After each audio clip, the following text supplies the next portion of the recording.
Seguindo adiante, vamos falar um pouco dos casos de sucesso, né? Porque até agora a gente está falando do assunto em si.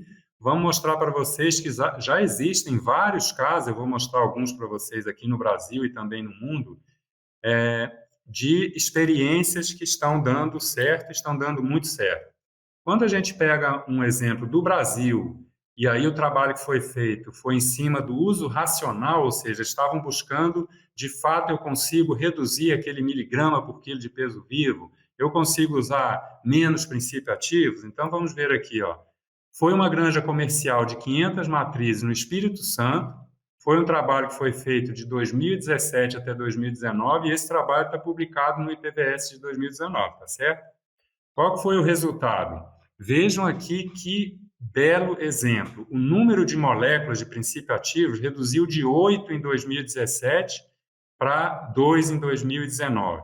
Né? O período de uso, ele reduziu de 137 dias usando antimicrobianos para apenas 29 dias usando antimicrobianos. E vejam aqui o miligrama por quilo de peso vivo.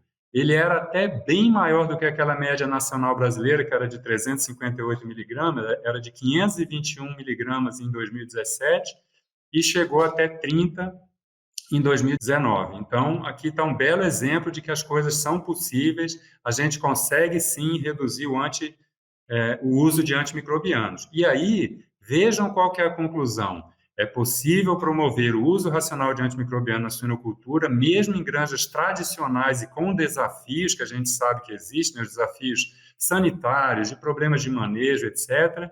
E vejam vocês que, assim, ó, sem impacto negativo nos parâmetros técnicos, que foram medidos também. Se a gente olhar esse trabalho na íntegra, a gente vai perceber que os parâmetros técnicos se mantiveram os mesmos, mesmo após essa redução do número de moléculas, do período de uso e do miligrama de quilo por peso vivo. Um outro trabalho já foi mais focado na substituição dos antimicrobianos por alternativos. Hoje existem vários alternativos que a gente poderia usar para não ter que usar somente antimicrobianos. Então, a gente está falando da vacina, nós estamos falando de ácidos, de óleos essenciais e funcionais, nós estamos falando de fibras tecnológicas, nós estamos falando de probióticos e prebióticos, enfim, existem inúmeros alternativos para a substituição dos antimicrobianos. Esse trabalho foi feito na agroindústria do Rio Grande do Sul, também foi publicado no Sinsui de 2021, ou seja, um trabalho bastante recente. Foi feito na fase de creche e terminação, né? E foi feita uma substituição dos antimicrobianos que eram usados anteriormente nessas rações aqui por alternativos.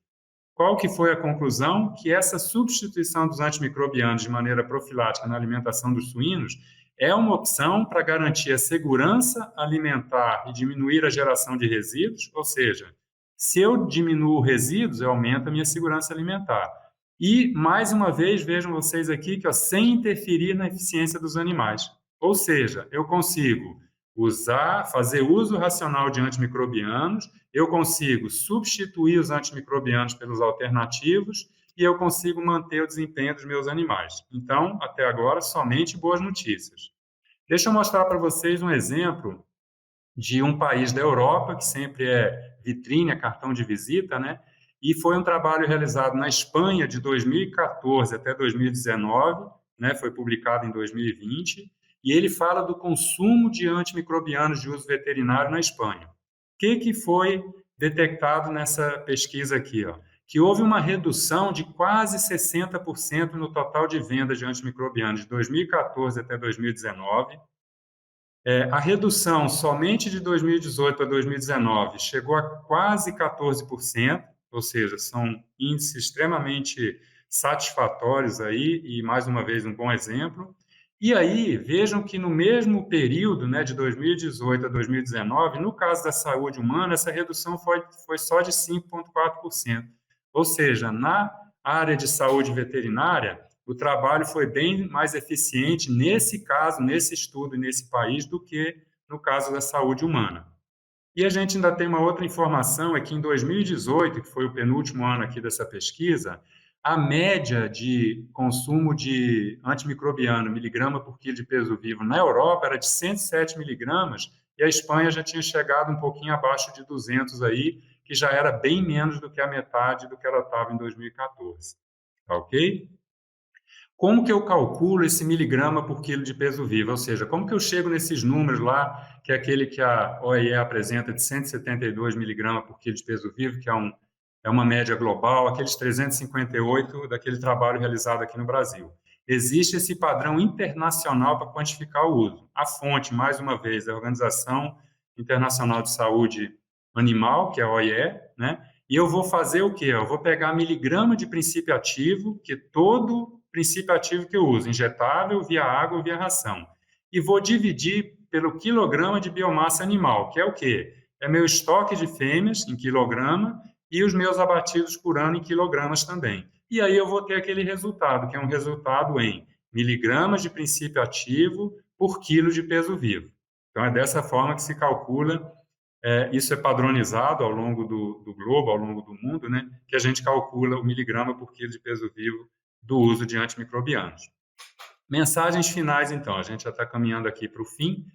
O que ainda está por vir? Né? Então, o que a gente talvez ainda possa se confrontar e o que a gente tem que estar preparado para enfrentar? Cada vez mais no segmento, na cadeia da suinocultura não é diferente, nós vamos trabalhar com margens menores. Então, a gente tem que se tornar cada vez mais eficiente. Né?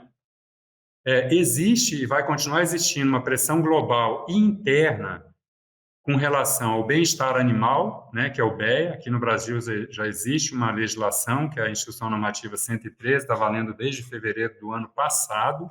Né?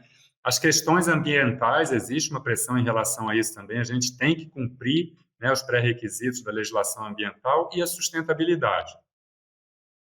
A questão da biosseguridade, ela já é importante e vai seguir sendo importante. A gente tem várias enfermidades ressurgindo ou surgindo na suinocultura. Nós estamos aí fazendo um bom trabalho em cima da peste suína clássica, nós estamos fazendo todo tipo de ação para mitigar os riscos da peste suína africana, que a gente sabe que assolou a China, mas vem assolando outros países do mundo também, e aqui no Brasil a gente tem feito um grande trabalho em relação a isso. A parte de legislação e normas, né, podem vir novas normas, ou aquelas que foram alteradas ou passaram por uma consulta pública e tem uma nova redação. Então, isso também está por vir e eu tenho que estar muito atento em relação a isso. E talvez outros pontos. Será que a China vai fazer mais algum movimento, igual fez no passado? Teve peste suína africana, a produção decaiu drasticamente, como a China é o maior player global na suinocultura no mundo. O que aconteceu? Mexeu com todo o mercado mundial. Pandemias, né? Será que vem outra pandemia ou essa do Covid foi a última? A gente não sabe. E crises, né? A suinocultura está passando por uma crise. Ano passado foi um ano difícil, esse ano começou extremamente desafiador. Então, a gente tem que estar preparado para esse tipo de coisa. Na prática, o que a gente pode deixar como mensagem final? Planejamento. Lembra? A gente precisa planejar mais, executar menos, porque aí a gente vai diminuir bastante a chance de cometer erros. A estratégia, no caso da redução do uso de antimicrobianos e a substituição por alternativa, ela tem que ser por etapas. Eu vou trabalhar por fase de criação, eu vou focar em determinada enfermidade, vou concentrar primeiro nas doenças entéricas para depois trabalhar naquelas respiratórias. Então, existe toda uma lógica, existe toda uma estratégia que precisa de muito planejamento para eu fazer aquilo que vai gerar aqueles casos de sucesso que eu mostrei para vocês anteriormente.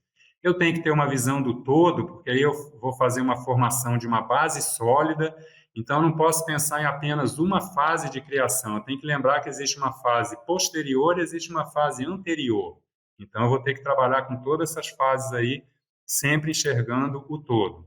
Eu tenho que conhecer e dominar essas ferramentas alternativas que eu citei e buscar auxílio especializado. Muitas vezes a gente não detém todo o conhecimento e vai precisar de ajuda especializada para nos ajudar dentro da granja, na nossa fábrica de ração. Eu vou contar com apoio laboratorial, a gente comentou anteriormente que isso seria bastante importante, sempre que eu tenho uma doença e vou precisar usar um antimicrobiano, porque é o que eu devo fazer, né? Eu não posso deixar o animal doente sofrendo e que ele vá morrer, eu tenho que contar com apoio laboratorial.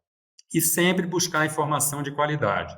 A gente costuma ressaltar isso porque existe muita informação hoje em dia na internet, na mídia, tem muita coisa à disposição, mas a gente tem que tomar muito cuidado para ter certeza de que essa informação é de qualidade, ela é de fonte fidedigna, ela é de fonte oficial, ela vem do Ministério da Agricultura, por exemplo. Então, muito cuidado com a informação que você for buscar no mercado ou na rede. Onde nós não podemos falhar? Com o BPF, ou seja, é no cumprimento daquela Instrução Normativa 4, que são as boas práticas de fabricação. No uso de antimicrobianos, que é a IN 65, que fala do uso na fábrica de ração, e a IN 26, que são os injetáveis e os via água. Nas boas práticas de produção, né, comentamos sobre isso também, não posso falhar com elas, porque lembrando que quando eu erro aqui, não adianta usar antimicrobianos, porque ele não vai corrigir esse problema aqui. Em buscar informação de fonte oficial e auxílio de profissionais especializados, e na capacitação contínua. Sempre a gente tem que estar buscando. Eu padronizo, eu melhoro. Eu padronizo, eu melhoro. Então, é a capacitação contínua. Se a gente fizer um resumo disso aqui, o que é a legislação? Eu tenho que observar essa legislação e planejar para cumpri-la. As boas práticas de produção, nós estamos falando de procedimentos. Quando eu falo em buscar informação, auxílio profissional especializado, eu estou falando de planejamento, e no caso da capacitação contínua, eu estou trabalhando com melhorias. E assim a gente consegue caminhar adiante. Para a gente encerrar, o que a gente tem para deixar para vocês aqui de forma bem prática, que vocês conseguem aplicar na rotina de vocês, que é um para levar para casa? Qual que é um caminho a seguir aqui? Eu preciso rever conceitos, com certeza eu preciso rever muita coisa, como que eu estou fazendo uso desse antimicrobiano, por quanto tempo, eu estou respeitando a bula, ele tem uma prescrição médico-veterinária, assim por diante. Conhecer e cumprir a legislação, a gente mostrou para vocês aqui de forma rápida e muito resumida, mas a gente mostrou para vocês quais são as principais normas.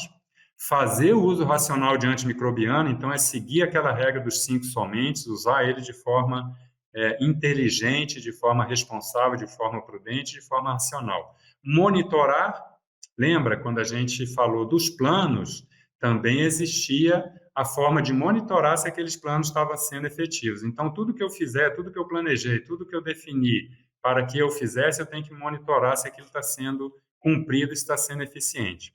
Buscar redução de custos e eficiência, porque a gente viu que o que está por vir, margens cada vez menores, mais apertadas.